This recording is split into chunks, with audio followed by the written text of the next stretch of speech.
Well, Bo, the second season of House of Cards debuted on Netflix a few months ago. What was the reaction that you heard once most of those episodes had been seen? Well, the most fun reaction was about 37 minutes after we launched season two, and I have to say big spoiler alert here if you haven't watched season two. So turn down the volume for the next couple of seconds, I guess, if you haven't. But about 37 minutes in, especially on the Twitter feed, we started getting a lot of OMGs and WTFs and holy shits because that's the moment at which Zoe Barnes meets her demise on the subway tracks in D.C. And so you get a lot of very shocked people who couldn't believe what they had just watched. So that was a lot of fun. You know how people are going to react to it. We're lucky to have really critically from the fans, for season one, and that set a pretty high bar and pretty high expectations, and you always hope you can deliver on those. And it seems as though people enjoyed season one, and that's a huge relief. But it just inspires us more to make season three even better. When you've got a massive secret like that to hold on to, how do you do it in this day of social media? I'm astounded that I knew that this is what I wanted to do for the first episode of season two before I even began writing season one. It was always the plan. Kate Mara knew when we cast her that this is what we were going to do, and it was very difficult to stick to my guns on it because I love Kate as an actor. I loved Zoe as a character. But we decided that we needed to stick to the story required. Then comes the part trying to keep it secret, and we had a little disinformation campaign. We took a lot of photos of Kate when she was shooting the first episode, and then we sort of dribbled them out on Twitter over the course of production, so it seemed as though she'd been on set all year. And then I just kept absolutely mum about anything related to story for tidbits or clues as to what's going to happen. But the fact that none of the crew, none of the cast, no one involved ever said a word is pretty extraordinary. I think they all realized how powerful that moment could be if no one talked, and we benefited from that silence because for just about everybody it was a big surprise. Now, the character of Frank Underwood, Kevin Spacey's character, at the very beginning of the season, he's a congressman. He moves into the vice president's office. By the finale of the season, he's the president. By the way, spoilers, if you're watching this interview, you might as well tune out if you haven't seen the season, because the whole interview is going to be spoilers. But by the end of the year, he's the president, so that's obviously the lead-off for a season three. Just talk about that arc overall, a person being able to maneuver themselves all the way into the presidency over the course of basically a short period of time. Yes, he accomplishes his goal in 2 short years, which is a pretty extraordinary feat. What I was most interested in exploring the character of Frank Underwood was someone who is unapologetic in his pursuit of power. He doesn't have a belief system. He doesn't have strong ties to any particular ideology. If he believes in anything, it's in himself and his ability to move forward, to get things done, to outsmart and outmaneuver others. And his project for the first 2 seasons is to become the most powerful person in the free world, which we see him accomplish. Where the drama comes in is all the obstacles he faces along with the stress and pressure that it puts on his marriage and on himself. It forces him to ask, which is, what am I willing to do? How far am I willing to go? And we see at the very beginning of season 2 that he's willing not just to kill once, but to kill twice. and in a much more premeditated way. So going into season 2, we see someone who,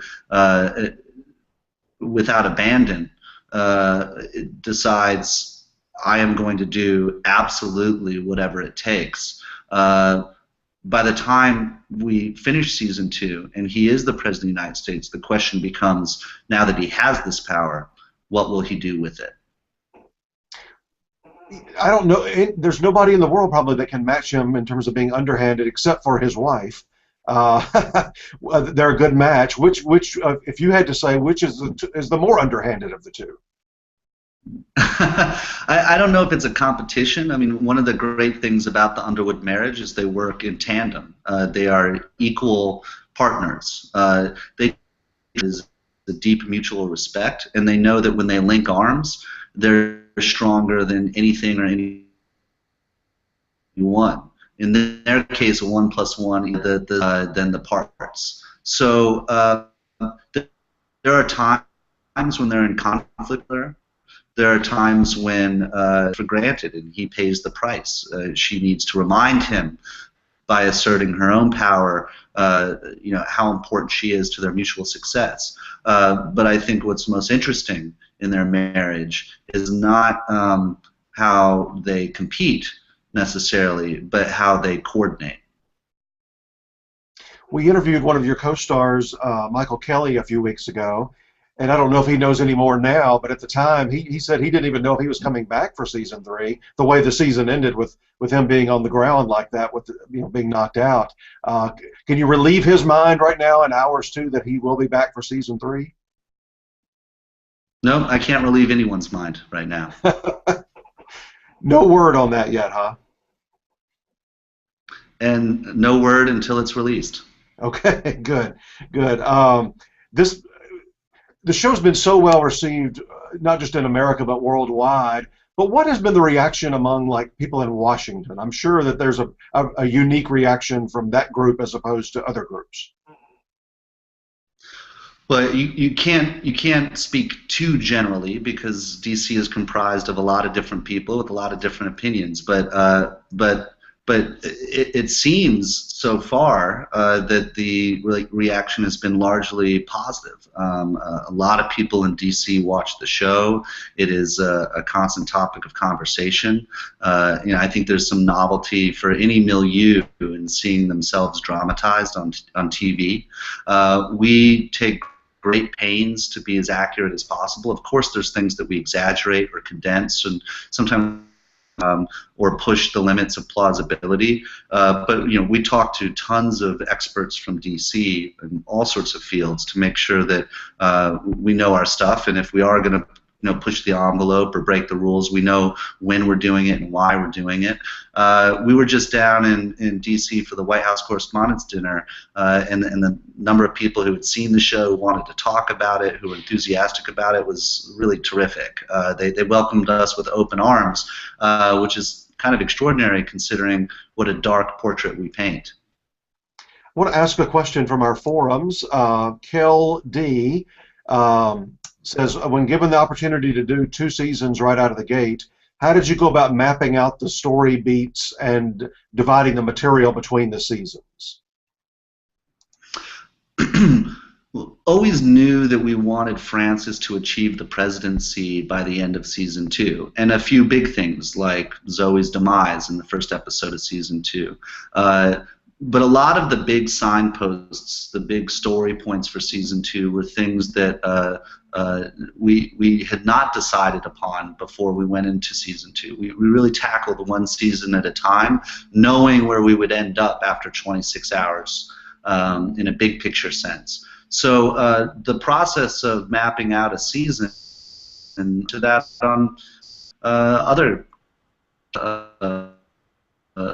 we of mapping out what I call the grid, which is it's literally a grid on a dry erase board where we have number of episodes, 1 through 13, and then we have on the left-hand side in our rows our main characters or storylines that we want to pursue. and we go episode by episode and look at the major things that we want to have happen in those storylines and generally where in the season we want them to happen.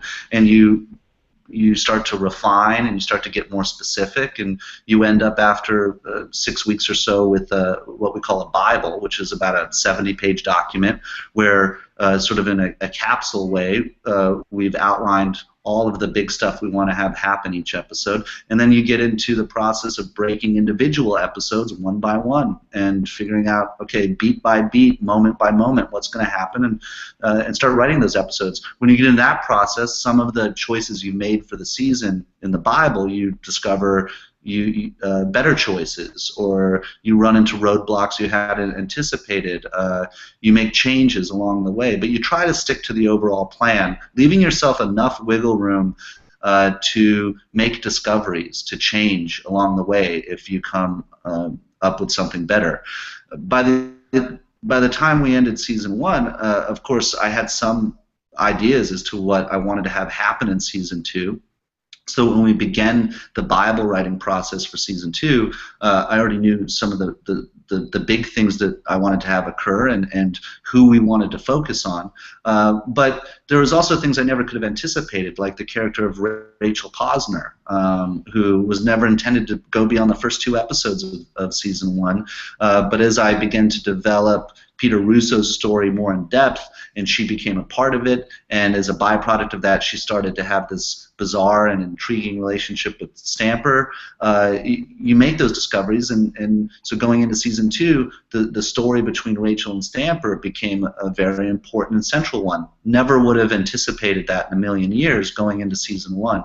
So it's a matter of planning ahead, knowing that you can use these 2 seasons to tell a compelling and sophisticated narrative where I can have small things at the beginning of season 1 pay off 20-plus hours later, but leaving yourself the liberty to make discoveries along the way.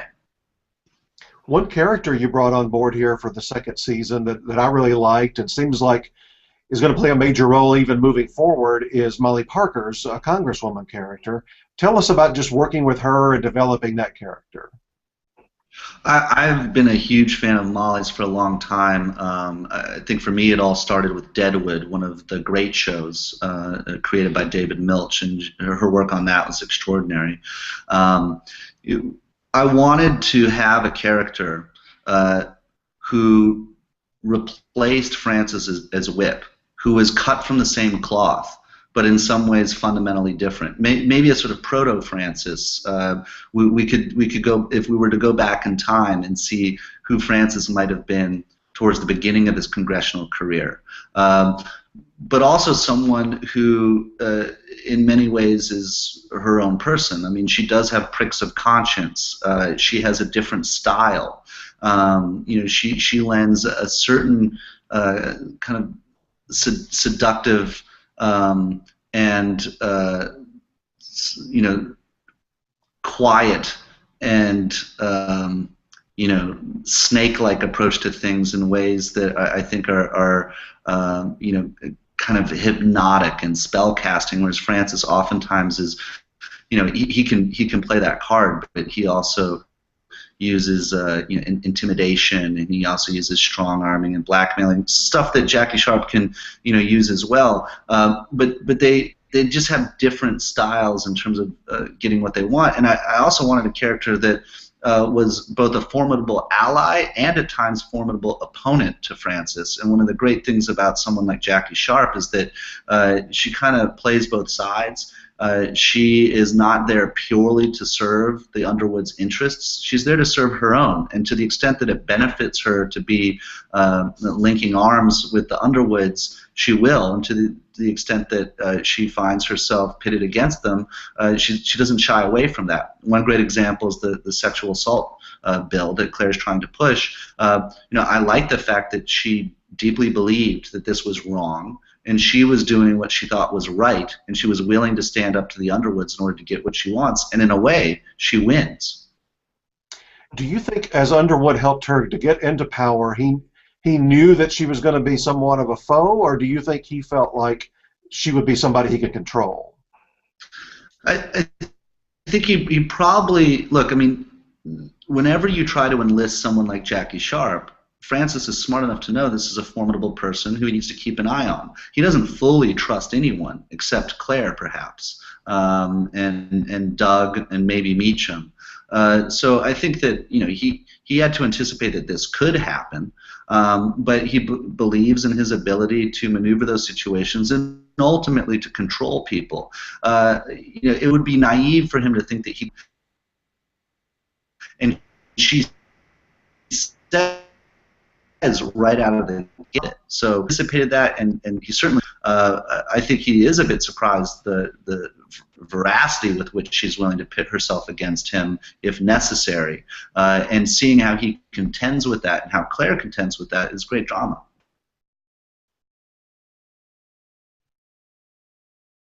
I think for Robin Wright, her strongest episode this year was number 4 for you, which would have been, I guess, 17 overall for the series, where she has the interview, the sit-down interview, and really manipulates that interview.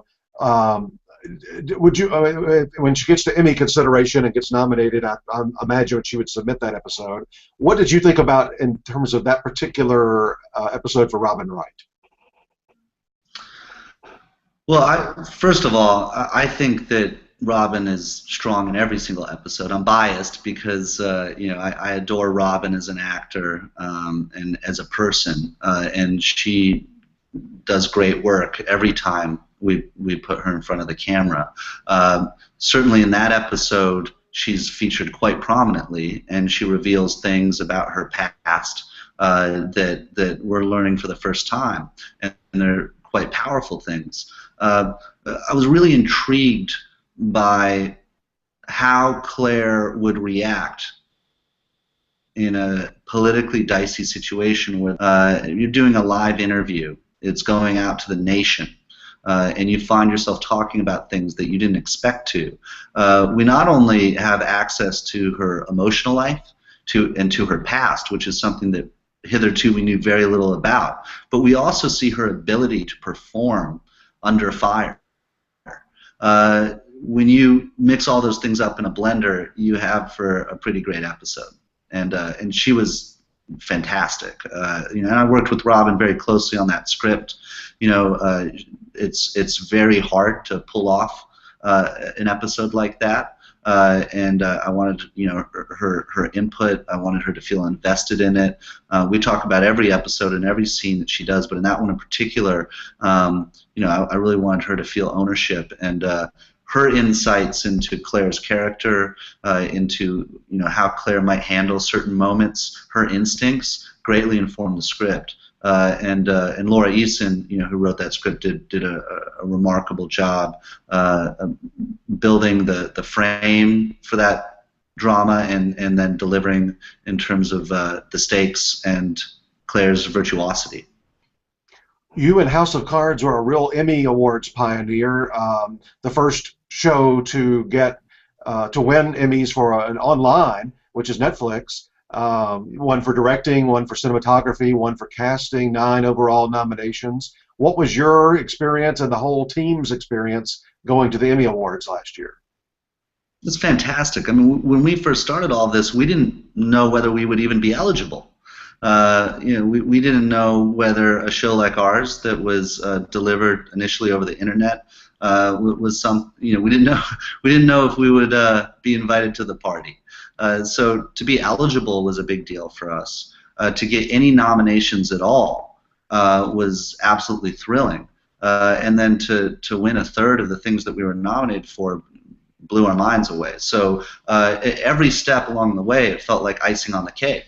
And look, there's no greater honor than to be welcomed, accepted, and lauded by your peers. And the TV Academy is comprised of. So for them to say, we recognize you, we see you as one of us, and we like what you've done, it doesn't get better than that.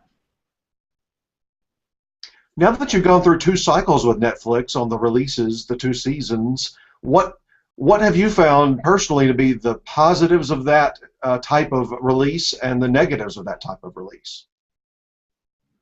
Honestly, I don't see any negatives. Look, there's been a trend underway for quite some time of viewers deciding how they want to view shows. It started with box sets and DVR and on demand. A lot of people were binge watching their favorite programs, sometimes waiting for an entire season to be over and waiting for the box set because they preferred to watch a season all at once. And what Netflix did was responded to a trend that was well underway. It used to be you had to wait if you wanted to have that experience, and the term binge watching didn't exist, but that's what people were doing. And all Netflix did is say, why don't we give people that option on day one? It doesn't necessitate that people binge watch. A lot of people watch our show, an episode here, an episode there, over many weeks. I guess if there's been one consistent criticism of this sort of release model, people are talking about, the water cooler moment. Everyone comes to work the next day after an episode is aired and talks about it. But I don't think the water cooler moment really exists anymore in any meaningful or sustained way. A lot of people, even for shows that are released week to week, they might not see them on a Sunday night. They might see them 2 days later when they have time to watch them. Where is this mythical water cooler? I don't know. I literally haven't seen a physical water cooler in ages. I think people mostly drink their bottled water now. But in terms of the construct of people sort of gathering around and having this conversation, I think that it shifted. You have a lot of people who are live tweeting as they watch shows, so the quote-unquote water cooler is expanded worldwide, to thousands or hundreds of thousands of people that you can communicate with that you might not know.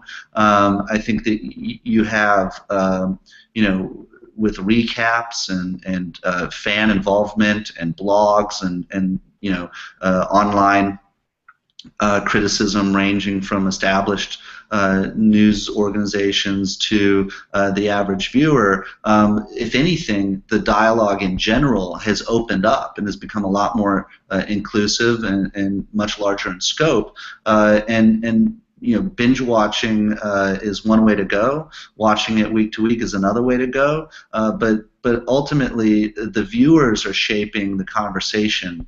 And I think that's an exciting thing. Yeah, on any show, no matter how it's released, whether it's a network or Netflix, you have to be very, very careful. If you don't watch something immediately, where you go online, who you talk to, that kind of thing. It's extraordinary how well people are at what a great job they do at avoiding spoilers if they want to. And I actually think that a lot of audiences are quite respectful of their fellow audience members who haven't gotten to an episode or haven't watched yet. They're quite protective of the show and their fellow audience's experience. They will often say, if they're sending a tweet out or something, spoiler alert. If they're talking to their friend and they're about to talk about season 2 and their friend hasn't watched season 2 yet, they'll hush up. Look, it's not all that different than when, in the good old days, a movie is released and someone saw it on its first day of release, and then their friend hasn't seen it yet, and they say, "You got to go see this movie. It's amazing. This happens. This happens." And their friend goes, "No, hold off. I haven't seen it yet. Don't tell me." So it's really not all that different, and I think people have done a good job in navigating that. Now, tell us about how. Are you working already on season 3 in terms of writing? When does it go into production? When will we see it? Tell us about season 3, at least from those perspectives. We've been working on season 3 for several months now. We're deep into the writing process, and we go into production in a few short weeks in Baltimore. Okay. And when will we see that? #shrug. I can't tell you. Well, if it follows past patterns, I guess maybe February, but we'll just guess. Yeah, keep guessing. Okay. Will this be the last season? Do we know that yet? Do you know that yet? We're just tackling one season at a time right now. Okay, good deal. Now listen, what else have you got going on? Tell us anything else other than House of Cards in your life. Well, House of Cards takes up the vast majority of my time. It's 800 pages of script. We're shooting the equivalent of 7.5 movies a year. It's more than a full-time job. But I do manage to carve out a little time here and there to work on other things. I'm a huge lover of documentaries. On my free time, I often watch documentaries more than scripted stuff. And so I have a production company called Westward Productions. My business partner is a guy named Jordan Tapas who runs a record label and owns Malibu Magazine, is a producer himself, and we're producing 2 documentaries that we've been working on for quite some time. One is called Westerly. It's about a legendary surfer, Peter Druun, an Australian surfer who revolutionized surfing in the 60s and 70s, disappeared for years, and then discovered late in life that he was in fact a woman and became Westerly Wendina. And so this documentary is the story of that metamorphosis, that journey of Peter's life to becoming Westerly. And the second one is about a guy named Carl Bushby, ex-British paratrooper who has spent the last 15 years trying to complete the longest continuous walk in human history, 36,000 miles from the southern tip of South America, up through the Americas to Alaska, across the Bering Strait, into Siberia, which he's completed so far, that much, across the rest of Asia and Europe, back to his hometown in England. By the time he finishes, probably over 2 decades in, he will have walked farther than any person ever before him in one continuous line. So that's an ongoing project, extraordinary story of the vastness of the human spirit. With your love of documentaries, other than things you've worked on, give us a tip on one. Tell us a documentary you've seen in the last 2 or 3 years that we should really watch. There's been so many. One of my favorites is one called The Indie Game, which is about the independent game development industry. I think what you see happening in video games now is on par with where film was in the 50s and 60s. Really incredibly inventive games that are proving that video games are indeed an art form on par with anything that is happening in any other medium. That's a great documentary. The Invisible War, which was nominated for an Oscar,